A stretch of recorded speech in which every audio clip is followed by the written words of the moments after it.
Hello everyone! Welcome sa ating Pancake Global tutorial videos. In this video, pag-usapan naman natin ang mga pag-set up sa basic setting ni POS.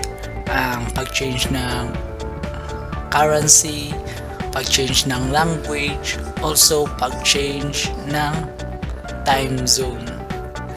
Okay. First of all, sa pag-change po ng language at saka ng time zone, dito po yan sa setting and account setting po kayo. Okay, nandito na po yung language. Yan. Madami kayong pwedeng pagpipilian. So, I choose English. At ito namang time zone, we will change it +8 dahil dito tayo sa Pilipinas. Okay. So, yun lang ang pag-change ng language at time zone. At sa pag-change naman ng currency, kailangan mo pong mamili ng isang page. Okay, balik ako sa dashboard.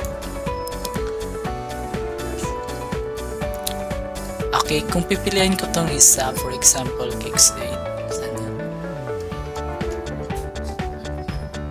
Ito. Then, punta po ako sa setting. Yan, configuration. At saka dito sa general na shop. Yan, shop information. Okay, mamimili na po kayo ng currency dyan. So, sa Philippines, it's PHP tayo. Then, yung country, yan. Dapat naka-Philippines kung taga-Philippines ka. Okay. Kung gusto niyo din po ma-change yung format, no? For example, 24 hours. Dito lang yan.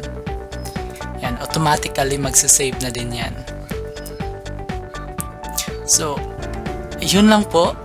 Paano i-set up yung basic setting natin. At salamat sa panonood. Sa next video naman.